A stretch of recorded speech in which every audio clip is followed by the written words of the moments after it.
Assalamualaikum warahmatullahi wabarakatuh. Bismillahirrahmanirrahim. Alhamdulillahirabbil alamin wassalatu wassalamu ala asyrofil anbiya'i wal mursalin sayyidina wa maulana Muhammadin Rasulillah sallallahu alaihi wasallam wa alihi thahirin wa sahabati ajmain. Santri-santri semua, alhamdulillah kita masih diberi kesempatan untuk bisa belajar lagi, khususnya pelajaran SKI ya kelas 3. Oke, kali ini kita akan membahas tentang soal PTS kemarin ya. Kita bahas satu persatu. Tapi sebelum itu, Pak Zaini ingatkan dulu supaya kalian tetap jaga kesehatan, tingkatkan imunitas tubuh, makan yang teratur, pakai masker kalau keluar rumah dan hindari kerumunan. Dan jangan lupa berdoa memohon kepada Allah diberi keselamatan dari wabah yang sedang ada ini ya. Langsung saja ya. Yang pertama itu ada soal pilihan ganda. Kemarin Pak Zaini buat 30 soal sekitarnya, 30 soal. Atau berapa ya? Iya 30 soal ya. Yang pertama. Oke, langsung saja soal pertama. Jazirah Arab sebagian besar wilayahnya terdiri atas apa? Ya jelas ya, padang pasir. Berarti B. Tanah subur enggak, soalnya Jazirah Arab termasuk tandus, padang rumput juga enggak, pegunungan batu juga enggak. Yang tepat itu termasuk padang pasir, jazirah ya. Terus kemudian tanah yang subur di padang pasir berada di sekitar oasis ya, di sekitar oasis. Berarti yang D. Perkotaan enggak, perbukitan enggak. Ini Pak Zaini kasih gambar tentang jazirah dan oasis. Bentar. Nah, ini ada Pak sini. Nah, ini yang dinamakan dengan oasis. Oasis itu ya ada sumber air di tengah gurun pasir seperti itu kan, indah banget ya. Nah, itu di daerah ini yang subur. Berarti sekitar oasis subur karena apa? Banyak air di situ ya. Kemudian yang dimaksud jazirah ya. Jazirah Arab itu kan kemarin sudah Jazirah Arab ya semenanjung. Semenanjung ya. Ini gambarnya kayak gini. Nah, di Jazirah Arab itu terdiri diliputi oleh 3 ya lautan semuanya. Ini yang dinamakan jazirah atau semenanjung. Semua 3 sisinya itu dikelilingi lautan ya. Di Arab ini yang sebelah sini itu ada Laut Merah. Terus di sini benua Hindia kalau nggak salah Hindia. Nanti dibuka lagi. Dan di sini itu Persia itu. Nah, itu yang dinamakan dengan jazirah atau semenanjung. Jadi 3 sisinya ada airnya, dikelilingi air. Nah, itu jazirah. Tadi kalau oasis yang tadi ya. Kalau oasis yang tadi, ini yang oasis. Kita lanjut. Kasih tahu ya. Berarti yang subur itu di sekitar oasis. Kemudian nomor 3. Najd merupakan suatu wilayah di Jazirah Arab yang berupa apa? Najd itu yang berupa dataran tinggi ya. Yang berupa dataran tinggi kalau Najd itu. Berupa dataran tinggi, berarti saya jawabannya ya. Kalau yang berupa gurun itu yang dinamakan Tihamah. Terus yang padang pasir yang luas itu yang dinamakan dengan Al-Arud ya. Terus yang dataran tinggi itu yang Najd. Nomor 4.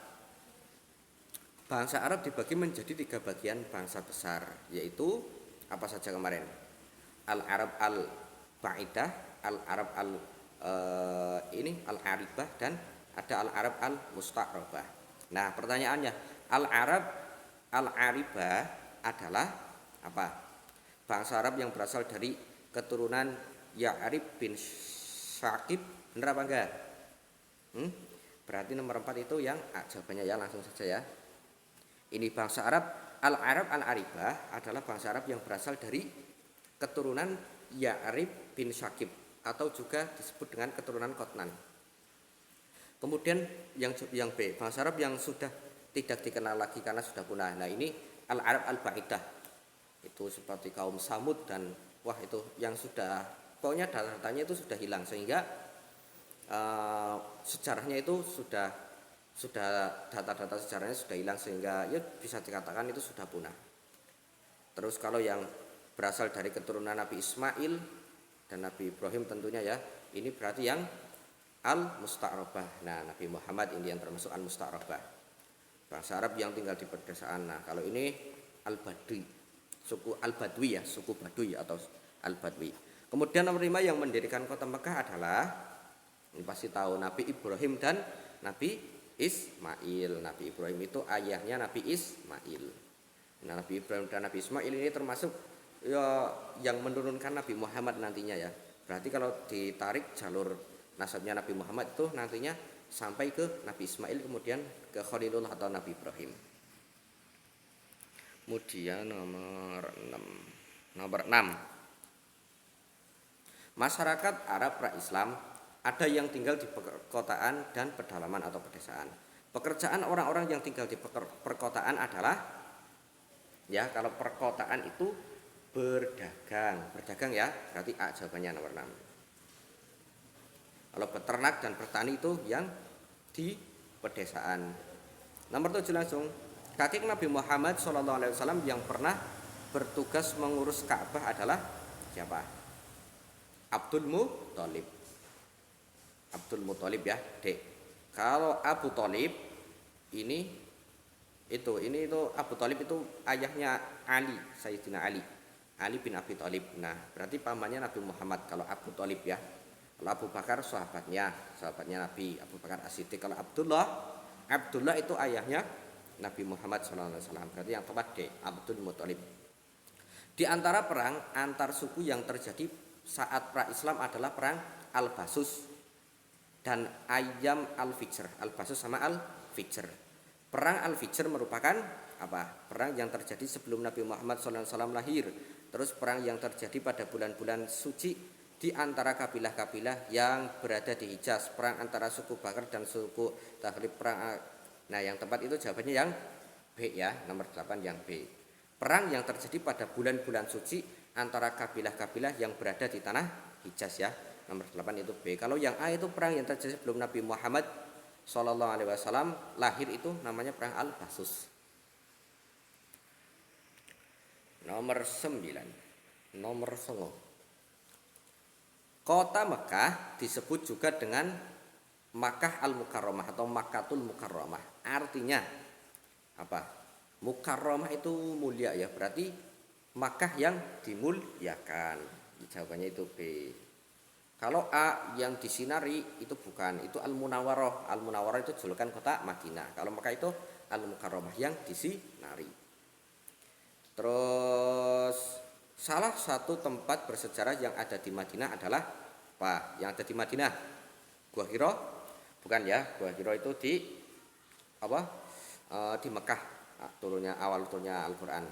Terus Jabal Rahmah juga di Mekah. Kalau Thaif ini sendiri. Kalau yang di Madinah itu Masjid Quba, yaitu masjid yang pertama dibangun oleh Nabi Muhammad SAW. Nomor 11, istri Nabi Muhammad SAW yang dulu merupakan mitra dagangnya itu bernama siapa? Halimah? Bukan. Halimah ini yang menyusui Nabi ya, Halimatus Sa'diyah. Khadijah ya, jawabannya itu Khadijah, istri pertama Nabi Muhammad SAW. Nah, awalnya kan Nabi itu bekerja dengan Khadijah. Sukses Nabi itu mengembangkan hartanya. Khadijah itu sukses sehingga Khadijah itu jatuh cinta kepada Nabi. Dan yang melamar Nabi itu kalau tidak salah itu Khadijah. Ya. Tuh. Ini Khadijah itu merupakan bangsawan konglomerat ya, yang ditinggal suaminya. Berarti janda Nabi Muhammad SAW itu menikahi Khadijah pertamanya. Itu merupakan mitra dagang Rasulullah. Kemudian Fatimah, yang itu Fatimah itu putrinya Nabi ya, putrinya Nabi yang menikah dengan sahabat Ali bin Abi Thalib.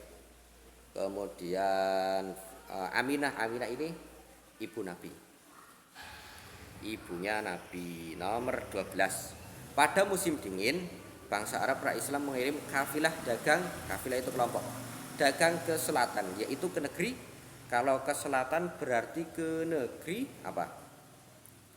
Kalau Maroko bukan yang jelas ya. Kalau Yasrib itu kan nama lain Madinah, berarti bukan B, bukan C. Berarti tinggal dua pilihan, Syam atau Yaman. Kalau yang pada musim dingin itu ke Yaman, Pak. Ya, kalau musim dingin itu ke Yaman. Nomor 12 itu jawabannya C. Kalau musim dingin itu ke Yaman, jalurnya itu ke selatan. Ke selatan ke Yaman. Nanti kalau musim panas ke utara ke Syam ya. Kalau musim panas itu ke utara ke Syam. Kalau musim dingin itu ke Yaman. Musim dingin ke Yaman, jalurnya ke selatan. Kemudian nomor berapa?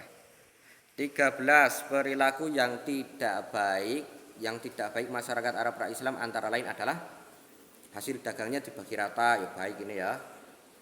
Hasil dagangnya digunakan masing-masing, ya itu digunakan masing-masing. Kalau dagangnya dipakai berfoya-foya, nah ini yang tidak baik itu yang C. Hasil dagangnya digunakan bersama-sama, ya enggak apa-apa kok. Yang C digunakan untuk berfoya-foya itu enggak baik. Kemudian nomor 14, tanah utama yang digunakan masyarakat Arab pra-Islam untuk bercocok tanam terdapat di daerah mana ini? Yasrib itu Madinah, berarti enggak ya perkotaan. Soalnya kalau Mekah Madinah itu termasuk kota Syam, tidak. Yaman tidak. Yang benar itu Taif. Nah, di daerah Taif, berarti jawabannya D ya. Kemudian nomor 15, dalam kerjasama dengan cara bagi hasil, pihak pertama adalah orang yang memiliki dagangan, sementara pihak kedua adalah orang yang menjalankan perdagangannya, yang saya menjalankan perdagangannya. Orang pertama itu memiliki modal, memiliki uang, kemudian orang yang kedua itu yang disuruh menjalankan perdagangannya, yang suruh bekerja lah. Kemudian 16, wilayah padang pasir luas yang terkenal dengan padang Sahara yang tandus dan gersang. Nah ini apa tadi? Tadi sudah tak sebutkan Al-Arud ya, kan ada Hima ya, ada Tihamah, ada Hijaz, ada Najd, ada Yaman, ada Al-Arud. Nah kalau yang Al-Arud ini yang berupa padang pasir yang luas dan Sahara gersang juga ya. Nabi Muhammad nomor 11 Sallallahu Alaihi Wasallam termasuk keturunan bangsa Arab apa? Al-Musta'rabah. Kan tadi ada 3, yang pertama itu Al-Ba'idah, Unahdah, terus Al-Aribah. Nah itu yang berasal dari keturunan tadi. Kemudian yang ketiga Al-Musta'rabah itu yang menurunkan Nabi Muhammad, berarti sambung ke Nabi Ismail dan Nabi Ibrahim. Nomor 18, perang antara suku Bakar dan suku Taghlib yang terjadi sebelum Nabi Muhammad SAW lahir adalah perang Al-Basus ya. Al-Basus kan ada 2, Al-Basus sama apa tadi ya, Al-Fijr. Al-Basus sama Al-Fijr. Kalau yang sebelum Nabi Muhammad lahir itu dinamakan Al-Basus. Nomor berapa? 19, kota yang memiliki julukan Madinatun Nabi.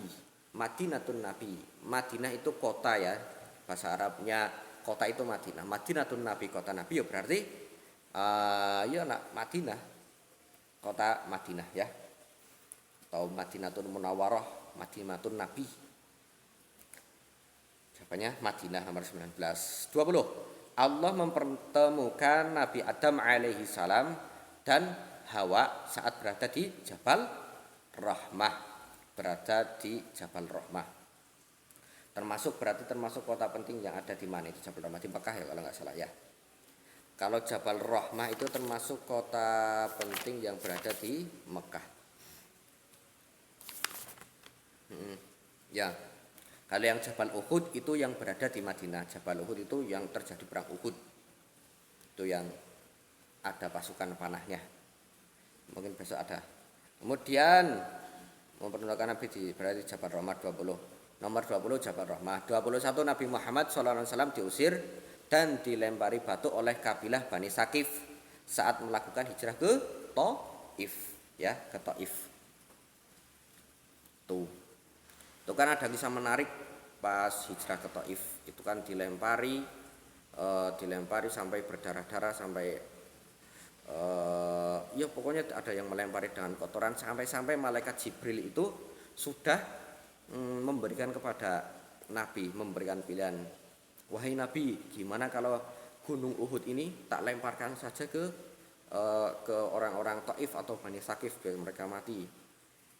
Malaikat Jibril malah yang nggak terima melihat Nabi, tapi Nabi melihat Nabi seperti itu kan ya, tapi Nabi berikap lapang dada nggak usah. Jawabannya Nabi gimana? Siapa tahu kelak cucu anak turun atau cucu-cucu dari yang ada di Taif itu ada yang beriman. Masya Allah itu kan, subhanallah, sifat Nabi Muhammad sangat mulia. Yo kalau kita ya mungkin udah, wah, makanya kita itu harus bercermin kepada Nabi Muhammad SAW. Tirulah, jadikan idola Nabi Muhammad sebagai idola kita. Lanjut ke nomor 22 ya. Ahlul Badwi adalah mereka yang tinggal di desa ya. Ahlul Badwi atau suku Baduy itu di desa. Kalau Ahlul Hadri itu yang di kota. Selain peternak dan bertani, masyarakat Arab juga memiliki mata pencarian sebagai berdagang ya. Kalau peternak bertani itu yang Ahlul Badwi atau masyarakat perdesaan. Tapi kalau yang berdagang itu Ahlul Khadri atau masyarakat perkotaan. Kemudian nomor 23. Selain peternak dan bertani, masyarakat Arab pra-Islam juga udah ya. Nomor 24. Pada musim panas, bangsa Arab pra-Islam mengirim kafilah dagang ke negeri Syam. Nah, kalau musim panas itu ke negeri Syam. Kalau musim dingin ke negeri Yaman. Musim dingin ke negeri Yaman posisinya di selatan. Nah, kalau Syam itu berada di sebelah utara. Maka nomor 24 itu jawabannya utara. Berdagang ke negeri Syam yang berada di sebelah utara. Kalau negeri Yaman itu di selatan pada musim dingin. Kemudian nomor 25, selangkung. Kalau bahasa Jawa halusnya itu selangkung itu 25. Nomor 25, kebiasaan berdagang masyarakat Arab pra-Islam dijelaskan dalam surat apa? Li fi Quraisyin fihim rihlatasyita'i wasyif falyabudu rabb hadzal baitillazi at'amahum min ju'i wa amanahum min khauf. Surat Al-Quraisy ya. Itu dimomenkan atau diabadikan oleh Allah dalam surat Al-Quraisy. Nomor 26. Ini bagian saya tulislah 3 kota besar yang ada kaitannya dengan dakwah Nabi Muhammad SAW. Yaitu ya Mekah itu terutama. Mekah itu kelahiran Nabi Muhammad SAW. Kemudian Madinah. Nah Madinah itu wafatnya Nabi Muhammad SAW. Ada juga di situ ada Masjid Nabawi. Tepatnya dimakamkan di Masjid Nabawi bersebelahan dengan makamnya Sayyidina Abu Bakar As-Siddiq dan Umar bin Khattab. Insya Allah itu ya kalau nggak salah. Nah itu makamnya Nabi. Kemudian Taif, satu lagi Taif. Kemudian nomor 27, tulislah 3 mata pencaharian masyarakat Arab Islam tadi, berdagang, terus bertani dan beternak. Berdagang itu kota, bertani dan beternak itu yang desa. Nomor 28, tuliskan 1 kebiasaan baik masyarakat Arab pra-Islam ya. Ya banyak ya. Mereka itu ahli berdagang, terus menyambut tamu. Nah, itu kalau masyarakat Arab itu menyambut tamu itu enggak tanggung-tanggung sampai ketika itu cuma ada 1 onta di rumahnya mereka rela menyembelihnya untuk menjamu tamu. Terus mereka itu pemberani ya. Mereka itu pemberani mempertahankan kehormatan. Banyak. Kemudian nomor 29, tuliskan 1 kebiasaan buruk masyarakat Arab pra-Islam. Kebiasaan buruknya banyak juga menyembah berhala, minum minuman keras, membunuh anak perempuan, terus berjudi, terus berfoya-foya. Nah itu loh, ya udah ahli berdagang tapi labanya itu untuk digunakan untuk berfoya-foya. Nah itu kan buruk ya, berfoya-foya itu nggak baik. Bagaimana sikap kita terhadap kebiasaan baik dan kebiasaan buruk masyarakat Arab pra-Islam? Ya tentu ketika kebiasaan baik maka kita ikuti, bisa mungkin kita ikuti. Tapi ketika kebiasaan buruk kita ambil hikmahnya, itu sebagai pembelajaran kita agar jangan sampai melakukan hal-hal yang demikian atau perbuatan buruk. Seperti itu ya untuk pembahasan soal PTS. Semoga bermanfaat. Nanti kalau ada yang kurang tepat bisa itu apa namanya ya di diperbaiki atau diberi saran Pak Zeni. Ya. Kurang lebihnya dari Pak Zeni mohon maaf. Assalamualaikum warahmatullahi wabarakatuh.